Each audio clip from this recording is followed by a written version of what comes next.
کہہ دیا کہ آپ اپنا نظم الگ کر لیں، اپنا شورا، اپنی امیر الگ بنا لیں۔ مولانا ابو اللیث اصلاحی ندوی رحمۃ اللہ علیہ پہلے امیر بنے اور ان کے قیم مولانا محمد یوسف صاحب بنے۔ کن قربانیوں کے ساتھ یہ لوگ آئے؟ مولانا محمد یوسف صاحب 1946 میں رکن جماعت بنے اور جس قربانی کے ساتھ بنے، 47 میں 2 اکتوبر کو گاندھی جینتی منائی جا رہی تھی۔ آپ ایم اے آنرز تھے اور لا کے ماسٹر تھے، الہ آباد ہائی کورٹ کے جج کے ریڈر تھے۔ تو آپ گاندھی جینتی کو نہیں گئے، انگریز جج تھا۔ جب 3 اکتوبر کو پہنچے تو اس نے پہلے بلایا آپ کو، کہا کہ کل آپ ایبسنٹ تھے۔ تو آپ نے کہا کیوں ایبسنٹ تھے؟ اس لیے ایبسنٹ تھا کہ گاندھی جینتی کے موقع پر جو چیزیں ہوتی ہیں ان چیزوں کے کرنے کا میرا رب اجازت نہیں دیتا۔ یہ ہے وہ شعور، یہ ہے وہ اسلام کا فہم، یہ ہے وہ اسلام کا صحیح تصور جو سابقون الاولون میں جماعت اسلامی نے پیدا کیا تھا۔ جج حیران ہے کہ کون رب، کیسی اس کی اجازت، اس کی اجازت کا کیا مطلب ہے؟ کہا کہ یہ باتیں میرے کو سمجھ میں نہیں آ رہے، کل ذرا لیٹر لکھ کے دے دیو کیا ہے سو تم کیا بولنا چاہ رہے۔ تو پھر انگریزی بہت زبردست تھی، ایسا لیٹر لکھے لیجسلیشن پہ، مولانا مودودی قانون سازی کی جو تعریف کرے تھے، وہ پڑھ کے مسکرایا اور بولا تمہارا مزاج اور تمہاری طبیعت اس ڈیوٹی سے لگا نہیں کھاتی، تمہارا ذہن، لہذا تم جہاں مطمئن رہتے ہو رہو۔ کہا کہ بالکل میں استعفیٰ دینے کے لیے تیار ہوں، اور آپ مستعفی ہو گئے۔ میں اب اجتماعیت کی طرف آتا ہوں۔ بعض لوگ یہ کہتے ہیں جماعت اسلامی بہت اچھی ہے، یہ کرنا چاہیے، وہ کرنا چاہیے، لیکن ہم جماعت اسلامی سے دور رہیں گے۔ کیوں دور رہیں گے؟ بعض لوگوں کا خیال ہے کہ جماعت اسلامی میں ویسے لوگ نہیں ہیں، جیسے صحابہ کے جیسا کردار ہونا چاہیے، وہ جیسے عالم صاحب ہیں ویسے عالمہ ہونا چاہیے، ایسا ہونا چاہیے، ویسا ہونا چاہیے، اس لیے ہم دور ہیں۔ تو بلا شبہ صحابہ جیسا کردار تو ہم نہیں لا سکتے، لیکن کچھ حد تک وہ جھلکیاں تو جماعت اسلامی کے دور اول میں ہمیں ملتی گئیں، اور آج بھی اگر ہم بصیرت کی آنکھوں سے دیکھیں تو ہمیں ملتی۔ نوکری چھوڑ دی، اچھی نوکری، اور جماعت کے فل ٹائم ورکر ہو گئے۔ خیم جماعت کی حیثیت سے 120 روپے کفاف آپ کا طے ہوا، مولانا محمد یوسف صاحب کا۔ اور کچھ دنوں کے بعد بیٹے سلمان بڑے ہوئے اور کمانے لگے، تو کہا امیر جماعت کی خدمت میں حاضر ہو کر، سلمان کما رہے ہیں، خوشخبری ہے امیر جماعت آپ میرے کفاف کو کم کر دیجئے۔ اسلامی اصطلاح ہے کفاف، تنخواہ نہیں بولتے اس کو، سیلری نہیں بولتے، یہ ٹی اے ڈی اے نہیں ہے۔ اتنا پیسہ، اتنی رقم جس سے انسان کی بنیادی ضرورت پوری ہو، اسے کافی ہو، اسے کہتے ہیں کفاف۔ کیا یہ عمر بن عبدالعزیز رحمت اللہ علیہ کے کردار کو آپ نے زندہ نہیں کر دیا کہ خزانچی کن جا کر آپ نے جب بیوی نے مٹھا کھلایا تو کہا کہ اتنا پیسہ مجھے زیادہ مل رہا ہے خزانچی، جو بیوی چھپا چھپا کر رکھتی تھی، اور مہینے میں ایک مٹھا بن سکتا ہے اس سے، یہ ضروری نہیں ہے لوازمات میں ہے، میرا مشاہرے میں، میرے کفاف میں اتنا کٹ کر دو۔ مولانا محمد یوسف صاحب نے کہا امیر جماعت سے 120 روپے مجھے اب نہیں چاہیے، بس اتنا خرچ چاہیے کہ میں دفتر تک سواری خرچ دے دیں۔ میں آپ کو بتاتے چلوں کہ اجتماعیت کھڑی ہے، اور ابھی بتایا گیا کہ ہم پر فرض ہے کہ اس میں ہم شامل ہو جائیں۔ بے شک ہمیں شامل ہونا ضروری ہے۔ کیوں ضروری ہے؟ یہ قرآن و حدیث کا حکم ہے۔ قرآن کہتا ہے وَاعْتَصِمُوا بِحَبْلِ اللَّهِ جَمِيعًا اے مسلمانوں تم سب مل کر اللہ کی رسی کو مضبوطی سے تھام لو، ولا تفرقوا، اور منتشر نہ ہو جاؤ۔ ہمارے اندر ہزار کمیاں ہوں گی، لیکن جماعت اسلامی کا کارکن اور رکن کے اندر اس انتشار کے دور میں سب سے بڑی خوبی یہ ہے کہ اس منتشر قوم کے اندر جبکہ ملت کا شیرازہ بکھرا ہوا ہے، وہ ایک مقصد کے لیے متحد ہونے کے لیے قدم آگے بڑھایا ہے، چاہے وہ کالا ہوں گا پیلا ہوں گا، چاہے وہ 10th فیل ہوں گا، چاہے اس کو بات کرنے آتا ہوں گا نہیں آتا ہوں گا، لیکن اس انتشار کے دور میں ملت کے اس نے اسلام کے لیے متحد اور منظم ہونے کے لیے قدم آگے بڑھایا۔ اس سے بڑی خوبی کیا ہونی چاہیے؟ بلا شبہ یہ خوبی اس وقت اور بڑی ہو جاتی ہے جب میں واٹس ایپ اور ویڈیو پر وائس چانسلرز کے خطاب سنتا ہوں، اور بڑی خوشی سے اسلم پرویز کے ہم ایک دوسرے کو شیئر کرتے ہیں، کرنا بھی چاہیے، تقریر اچھی کر لیتے ہیں بیچارے،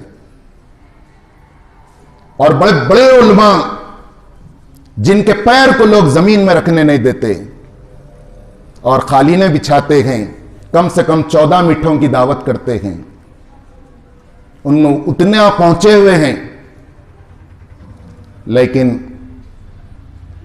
کیا آج انہیں یہ نظر نہیں آ رہا ہے کہ اسلام کے کاس کے لیے مجتمع اور متحد ہونا چاہیے؟ صرف اپنے دکانوں میں وہ محصور، اپنے اداروں میں وہ مقید ہیں، اور اسلام کے مستقبل کو صرف ادارے اور مدرسے سے جوڑتے ہیں۔ کیا یہی ایک پروجیکٹ ہے؟ کیا یہی ایک حل ہے؟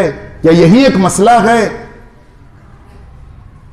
وقت ہو چکا ہے، اپنی بات اختتام پر لے جاتے ہوئے آپ سے کہنا چاہوں گا کہ ہم کہتے ہیں، میرے بھائی بہن کہتے ہیں، آپ میرے ہیں میں آپ کا ہوں، کہ اچھا بھائی تمہارے اندر کمزوری نہیں ہے، میرے اندر تو کمزوریاں ہیں، وہ کمزوریاں ختم کر کے میں آتا ہوں۔ ابھی ذرا میرے کو بہت کام کرنا ہے، وہ ٹیڑھے رستے سے جا کے وہ پلاٹاں خریدنا ہے، پھر وہ ایسا ویسا کر کے کیسا تو بھی بچی کی شادی کرنا ہے۔ اچھا بچی کی ہو گئی، اس کے بعد بچے کی شادی میں بیک ڈور سے دوسرے کو، جو ہمارا خاندان کا جو سب سے شاطر آدمی رہتا ہے اس کو لگ جاتی ہیں بات چیت کو، جو سب سے بڑا دنیا پرست رہتا ہے لال کپڑے میں لینے کے واسطے، انہیں کھما سکتا ہے بلکہ لگ جاتا، ہمیں نہیں آتا بھائی مول صاحب تم کیا آتا ہے جی بات چیت کرنے، وہ لو چیپٹر کو، وہ چیپٹر آیا تو بات چیت ہوتی ہے۔ تو ابھی وہ کاما کرنا ہے، یہ کاما کرنا ہے، اور تھوڑا سود لون باقی ہے۔ اب جماعت کہاں بناتی ہے بھائی؟ اچھے لوگ ہونا، ہم کہاں دکھتے ہیں بھائی نماز پڑھنے والے، اس کو تو بہت اچھے لوگ ہیں۔ سوال یہ ہے کیا ہم اپنی کمزوری کو مانتے ہوئے بھی، جانتے ہوئے بھی اگر دور نہیں کریں گے تو اللہ کو کل کیا جواب دیں گے؟ پہلی بات۔ دوسری بات، کیا اگر میرے کپڑے میلے ہیں اور گندے ہیں تو کیا نماز مجھ سے چھوٹ جائے گی؟ چلتے چلتے کتے نے چھینٹے اڑا دیے، اب نماز کا بھی ٹائم ہو رہا ہے، پڑھ تو نہیں سکتا میں، شرط ہے کہ کپڑے صاف ہونا، اب گھر کو جا کے بدل کے میں ظہر پڑھنا نہیں پڑھنا، پڑھنا فرض ہے یہ تو معلوم ہے، لیکن اپنی کمیوں کو دور کر کر جماعت کھڑی ہوئی ہے، جماعت اسلامی کی اقامت دین کے لیے اس جماعت میں شامل ہونا ہمیں معلوم نہیں۔ واتقوا اللہ من استطعتم، اے مومنو تم ڈرو اللہ سے جتنی کہ تمہارے اندر طاقت ہے، جتنی استطاعت ہے۔ کل ضرور خدا کی قسم خدا پوچھے گا کیا تمہارے اندر اتنی طاقت نہیں تھی کہ تم اپنے کمزوریوں کو اپنے کنٹرول میں لاتے؟ اور جماعت میں کمزوریاں ہیں تو آئیے اندر آ کر آپ دور کیجئے، انسانوں کی جماعت ہے، باہر رہ کر نہیں۔ پڑوسی آ کے گھر میں تمہارے ایسا ہو رہا، بولے ارے جا رے جا تیرا گھر دیکھ لے، بولتی تو ویسا ہو جاتا۔ تو جماعت میں بھی کیا خامیاں ہیں تو اندر آئیے، اور اندر آ کر اندر کے آدمی کی طرح آپ مخلص بنیے، باہر رہنے سے کچھ نہیں ہوگا۔ ایک اور ہیلا یہ کیا جاتا ہے کہ ہم جماعت میں اس دور میں جبکہ ایسا اقتدار پر فرعون ہے، صحیح بات تو یہی دکھ رہی ہے کہ فائدہ کم ہوں گا ایسی جماعتوں سے، نقصان زیادہ۔ ہمارے جتنے دماغ ہیں پورے یہی سوچ رہے ہیں اور سوچ سوچ کر اپنے مفادات کے لیے مختلف سیاسی پارٹیوں میں جا رہے ہیں، گھر میں نہیں بیٹھے، برابر اپنی قابلیت کو کیش کر رہے ہیں، برابر کیش کر رہے ہیں. آپ دیکھیے، اور کروڑ پتیوں سے کروڑ پتیاں بنتے جا رہی ہیں. اور جماعت اسلامی میں آؤ بولے تو نقصان بہت ہوتا ہے، مخالفت ہوتی ہے، فسادات ہوتی ہیں. سوال یہ ہے، کیا انفرادی طور پر کرے تو مخالفت نہیں ہوں گی؟ کیا ذاکر نائک ایک جماعت تھے؟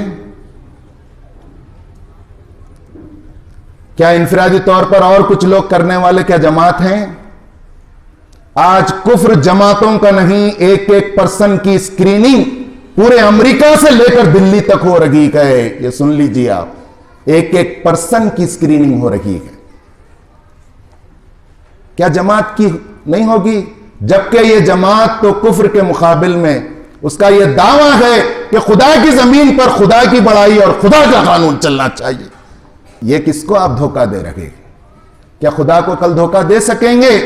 کیا خدا کے دربار میں ہم یہ کہہ سکیں گے کہ نہیں اللہ میاں جماعت اسلامی میں گئے تو حالات اور خراب ہو جاتے تھے اس لیے میں نہیں گیا؟ کیسے سازگار حالات، کیسے ناسازگار حالات، کن حالات میں رسول اللہ صلی اللہ علیہ وسلم نے کام کیا، کتنے لوگوں کو لے کر آپ نے جماعت بنائی، اور بالآخر 23 سال کی قلیل مدت میں جب اس دنیا سے جا رہے تھے مٹھی بھر 5 لوگوں کو لے کر شروع کیا. آخری خطبہ جب دے رہے تھے تو تاریخ نگار، سیرت نگار لکھتے ہیں کم سے کم 1,24,000 سے زیادہ صحابہ کا مجموعہ تھا. اور اسلام عربستان سے نکل کر یورپ اور افریقہ میں پھیل چکا تھا، اور اسلام ایشیا میں بھی آ چکا تھا، کیرلا میں. تو ضرور مخالفت ہوگی. ہم امت مسلمہ ہیں، میں ابتدا میں یہی بات کہا ہوں. ہم ہندوؤں کے مقابل میں مسلمان نہیں ہیں، ہم سکھوں کے مقابل میں مسلمان نہیں ہیں، ہم عیسائیوں کے مقابل میں امت مسلمہ نہیں ہیں. ہم توحید، رسالت اور آخرت، ان بنیادی عقائد کو اور اصولوں کو رکھنے والی ایک امت ہیں. اور جماعت اسلامی کا یہ دعویٰ نہیں ہے کہ یہ الجماعت ہے. ہم دوسری جماعتوں کو بھی اچھی نظر سے دیکھتے ہیں، لیکن ہمارا یہ کہنا ہے کہ آپ جو جماعت اسلامی طرز پر جمہوریت جس کے اندر ہو، اسلامی جمہوریت، شورائیت جس کے اندر ہو، اور اس کا طریقہ کار منہاج علی نبوت کے طرز پر ہو، اس جماعت کا آپ حصہ بنیے. اگر آپ اس کا حصہ نہیں بنتے تو جماعت اسلامی ہند جو 1948 میں تشکیل نو ہوئی اس کے کل ہند اجتماع کی صدارتی خطاب کرتے ہوئے اس دور کے امیر مولانا ابواللیث اصلاحی صاحب نے 2 ٹوک الفاظ میں کہا تھا کہ یا تو آپ کو جماعت میں شامل ہونا ہوگا یا نہیں تو آپ کو خود ایک جماعت بنانا ہوگا. اگر آپ اس کو اچھا نہیں سمجھتے مت سمجھیے، آپ کو پورا حق ہے. آپ کا علم گواہی نہیں دیتا، یہ غلط ہے، ٹھیک ہے. آپ خود، آپ کا علم، آپ کی قرآن حدیث کا علم کس چوٹی پر ہے ہم بھی دیکھیں گے کہ آپ قائم کیجئے. اور بہت ممکن ہے ہماری اگر کمیاں ہم کو معلوم ہو جائے تو ہم آپ کے پیچھے آئیں گے، ورنہ مسلمان کے لیے کوئی تیسرا راستہ نہیں ہے. مسلمان کے لیے کوئی تیسرا راستہ نہیں ہے. وَاتَّقُوا اللَّهَ مَنِ اسْتَطَعْتُمْ. کل اللہ پوچھے گا کہ تمہارے اندر کتنی استطاعت تھی اور کتنی استطاعت نہیں تھی، تم اللہ سے کتنا ڈرے اور کتنا نہیں ڈرے، کتنی چیزیں کنٹرول میں تھیں، کتنی چیزیں کنٹرول میں نہیں تھیں. میں اس حدیث پر اپنی بات ختم کروں گا جو میں نے ابتدا میں سنائی کہ مجھے حکم دیا گیا ہے، میں حکم دیتا ہوں تمہیں 5 چیزوں کا جس کا حکم میرے رب نے مجھے دیا ہے. جماعت بن کر رہو، جماعت میں آ کے اپنی سنانے کے واسطے نہ کہو، والسما، سنو جماعت جو بولے، پھر خالی بھیروں کے جیسا سنو نہ کہو، والطاعتی، اطاعت کرو صحابہ جیسا کرے، والہجرتی، تبدیلی لاؤ، والجہاد، جہاد کے لیے تیار ہو جا.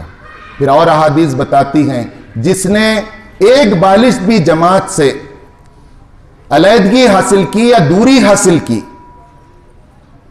تو اس نے اپنے گلے سے اسلام کے حلقے کو اتار پھینکا. اور ایک حدیث میں ہے کہ جس نے